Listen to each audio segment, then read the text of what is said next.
मैं आपसे आज एक सवाल पूछता हूँ जो शायद आपने कभी सोचा भी ना हो। आपकी बिल्डिंग जिसमें आप रहते हो या जिसको आप खरीदने की सोच रहे हो, उसकी उम्र कितनी है? उसकी एक्सपायरी डेट क्या है? मैं आपकी नहीं, आपकी बिल्डिंग की बात कर रहा हूँ। आपके हाई राइज़ की बात कर रहा हूँ। क्योंकि हर बिल्डिंग की एक एक्सपायरी डेट होती है जैसे हर चीज़ की होती है। बट हमें ये पता नहीं होता कि हमारी बिल्डिंग की एक्सपायरी डेट क्या है। और ये सिर्फ एक टेक्निकल बात नहीं है, ये आपके लाखों करोड़ों के इन्वेस्टमेंट का भी सवाल है। सोचो आज आपने एक चमकती बिल्डिंग में एक फ्लैट खरीदा 3 या 4 करोड़ रुपए का। 30 से 40 साल के बाद जब आप रिटायर हो जाएँगे या फिर जब आप ये फ्लैट बच्चों को दे देंगे, तब उस बिल्डिंग का क्या होगा? क्या वो खड़ी रहेगी? क्या वो सेफ रहेगी या उसकी कोई वैल्यू बचेगी या नहीं? ये सवाल कोई बिल्डर नहीं बताता या फिर कोई चैनल आपको नहीं समझाता। मैं आपको आज पूरा सच बताता हूँ कि बिल्डिंग की लाइफ एक्चुअली कितनी होती है और उसके बाद एक्चुअली आपकी बिल्डिंग का क्या होता है और आपको अभी क्या जानने की ज़रूरत है। So welcome to my channel the Vipul talks. This is your host Vipul. ये वीडियो हर उस एक इंसान के लिए है जो किसी अपार्टमेंट में रहता है या रहने जा रहा है या खरीदने वाला है। क्योंकि ये एक ऐसी चीज़ है जो आपके घर की लॉन्ग टर्म वैल्यू को डिसाइड करती है और ज़्यादा लोग इसे पूरी तरह इग्नोर कर देते हैं। मैं आपको 3 चीज़ें बताऊँगा आज, जिसमें से बिल्डिंग की एक्चुअल लाइफ कितनी होती है, उसकी एक्सपायरी के बाद आपके पास क्या-क्या ऑप्शंस होती हैं और सबसे इम्पोर्टेंट जो चीज़ आपकी पूरी कॉम्पेंसेशन को डिसाइड करती है, जब एक्सपायरी का दिन आता है, जब बिल्डिंग खराब हो जाती है। पहले बात करते हैं कि बिल्डिंग की एक्चुअल उम्र होती क्या है। आज की ज़्यादा बिल्डिंग्स आरसीसी से बनती हैं, मतलब रीइंफोर्स्ड सीमेंट कंक्रीट, यानी कंक्रीट के साथ स्टील की रॉड्स। ये काफ़ी ज़्यादा स्ट्रॉन्ग होती हैं पहले के मुकाबले।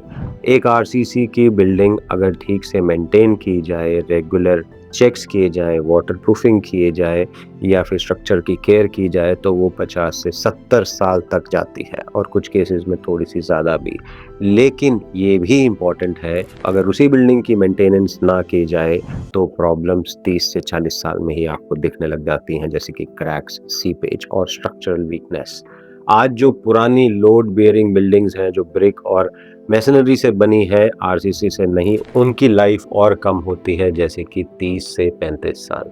अब यहाँ पे मैं आपको एक चीज़ बिल्कुल क्लियर कर देता हूँ, जिस पे बहुत ज़्यादा कन्फ्यूजन होती है। आजकल आपने सुना होगा कि ये project my one construction technique से बन रहा है और लोग सोचते हैं माई वन कोई आरसीसी से अलग टेक्नोलॉजी है, कोई नई चीज़ है।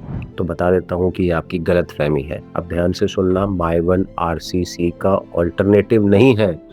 माई वन भी आरसीसी की ही होती है। फ़र्क सिर्फ इतना है कि नॉर्मल आरसीसी कंस्ट्रक्शन में वुडन या प्लाईवुड का साँचा, जिसको हम फॉर्मवर्क कहते हैं, उसे यूज़ किया जाता है कंक्रीट को भरने के लिए, कंक्रीट को डालने के लिए। माई वन में वही साँचा एल्यूमीनियम से यूज़ होता है। और एक बड़ी चीज़, माई वन में दीवार, स्लैब और बीम सब एक साथ ही एक ही बार में कंक्रीट किए जाते हैं। इसे बिल्डिंग एक मोनोलिथिक स्ट्रक्चर में बन जाती है, मतलब एक ठोस जुड़ी हुई चीज़। इसके फ़ायदे क्या होते हैं? कंस्ट्रक्शन 70% तक फ़ास्ट हो जाती है, टाइमलाइन कम हो जाती है, फिनिश बहुत ज़्यादा स्मूथ आता है क्योंकि इसमें प्लास्टरिंग की ज़रूरत नहीं होती और क्वालिटी कंट्रोल भी बेहतर होता है और डायमेंशंस भी बहुत एक्यूरेट आते हैं। और ड्यूरेबिलिटी की बात करूँ तो मोनोलिथिक होने की वजह से माई वन बिल्डिंग्स थोड़ी ज़्यादा स्ट्रॉन्ग और लो मेंटेनेंस हो जाती है फ्यूचर में। और सबसे इम्पोर्टेंट बात, ये कोई जादुई 100 साल वाली बिल्डिंग नहीं है, बस बेस तो वही आरसीसी ही है। लाइफ स्पैन उसी ही रेंज में रहता है, क्वालिटी और मेंटेनेंस पे बहुत ज़्यादा डिपेंडेंस रहती है इस चीज़ की भी। तो एक ट्रेड ऑफ भी है माई वन में, क्योंकि दीवारें सॉलिड कंक्रीट की होती हैं, बाद में रेनोवेशन में कोई दीवार तोड़ना या मॉडिफाई करना काफ़ी ज़्यादा मुश्किल हो जाता है। ये फ्लेक्सिबिलिटी आपको आरसीसी विद ब्रिक में थोड़ी-सी ज़्यादा मिल जाती है। आज गुड़गांव और एनसीआर में ज़्यादा नए हाई राइज़ेज़ माई वन से ही बन रहे हैं। तो अगर आप अपने लिए नया फ्लैट देख रहे हो तो चांसेस यही हैं कि आपको कंस्ट्रक्शन माय वन ही मिलेगी। बट याद रखो, माय वन कंस्ट्रक्शन बिल्डिंग को इमॉर्टल नहीं बनाता, उम्र उसकी भी होती है। अब यहाँ एक काफ़ी ज़्यादा अनकंफर्टेबल सच पैदा हो जाता है। बहुत सारे लोग सोचते हैं कि घर तो परमानेंट है, जनरेशन से जनरेशन तक जाएगा, सक्सेसर्स को मिलेगा, लेकिन सच्चाई ये है जिस फ्लैट में आज आप रह रहे हो तो वो शायद आपके सक्सेसर्स तक फिजिकली पहुंच ही ना पाए। बिल्डिंग खुद तब तक अपनी लाइफ पूरी कर चुकी हो सकती है, ये डर की बात नहीं है, ये प्लानिंग की बात है और मैं आपको आगे बताता हूँ कैसे। तो जब बिल्डिंग अपने एंड स्टेज पे पहुंचती है, अपनी लाइफ के एंड के करीब पहुंचती है, तो एक्चुअली क्या होता है, 4 ऑप्शंस होती हैं। पहली ऑप्शन, बिल्डिंग रेनोवेशन या स्ट्रक्चरल रेट्रोफिट में जाती है। अगर बिल्डिंग स्ट्रक्चरली तब भी ठीक रही तो उसे रिपेयर और रेट्रोफिट किया जाता है, जिससे लाइफ 10 से 20 साल और बढ़ाई जा सकती है। स्ट्रक्चरल स्ट्रेंथनिंग की जा सकती है, नई वाटर प्रूफिंग दी जा सकती है, एक्सटर्नल रिपेयर्स किए जा सकते हैं। ये सबसे सस्ता ऑप्शन है, लेकिन ये सिर्फ तब ही काम करती है जब बिल्डिंग की बेसिक स्ट्रक्चर में कुछ स्ट्रॉन्गनेस बची हो।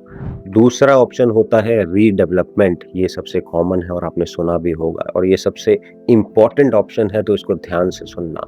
रीडेवलपमेंट में एक बिल्डर आता है, पुरानी बिल्डिंग को गिरा देता है और नई बिल्डिंग बना देता है उसी सेम ज़मीन पे। और यहाँ अच्छी बात यह है कि ओरिजिनल फ्लैट ओनर्स को नई बिल्डिंग में ही घर मिल जाता है और 99% पुराने घर से थोड़ा सा बड़ा, और कभी कभी नए घर के साथ कैश कॉम्पनसेशन भी मिल जाता है, क्योंकि बिल्डर को उस प्राइम लैंड पे एक्स्ट्रा फ्लैट्स बना के बेचने का मौका मिल जाता है। इसीलिए पुराने एरियाज में रीडेवलपमेंट हो रहा है। आपने सुना होगा मुंबई में स्पेशली, जहाँ पे लैंड की कीमत इतनी वैल्यूएबल हो चुकी है और लैंड बची नहीं है, तो पुराने इलाकों में 99% सारी बिल्डिंग्स रीडेवलपमेंट में जाती हैं। तीसरा ऑप्शन होता है डेमोलिशन। अगर बिल्डिंग सेफ नहीं है और रीडेवलपमेंट भी उस एरिया में फिजिबल नहीं है तो उसे गिरा दिया जाता है और ज़मीन दूसरे यूज़ के लिए फ्री कर दी जाती है। चौथा ऑप्शन होता है गवर्नमेंट एक्विजिशन। कभी कभी गवर्नमेंट पुरानी लैंड पार्सल्स को इंफ्रास्ट्रक्चर रीडेवलपमेंट के लिए एक्वायर कर लेती है कॉम्पनसेशन के साथ। अब इन चारों में एक चीज़ काफ़ी कॉमन है जो आपकी पूरी किस्मत को डिसाइड करती है, और यही इस वीडियो का सबसे इम्पॉर्टेंट पार्ट है। और ये इम्पॉर्टेंट चीज़ है UDS, undivided share of land, ज़मीन का हिस्सा जो आपका है। ये सबसे इम्पॉर्टेंट कॉन्सेप्ट है जो हर फ्लैट ओनर को पता होना चाहिए, लेकिन 95% लोगों को आज भी ये चीज़ नहीं पता। इस चीज़ को ध्यान से समझो। जब आप एक फ्लैट खरीदते हो तो आपको सिर्फ वो फ्लैट नहीं मिलता, आपको उस ज़मीन का एक हिस्सा भी मिलता है। आप उस हिस्से को भी खरीदते हो जिस पे पूरी बिल्डिंग खड़ी हुई है।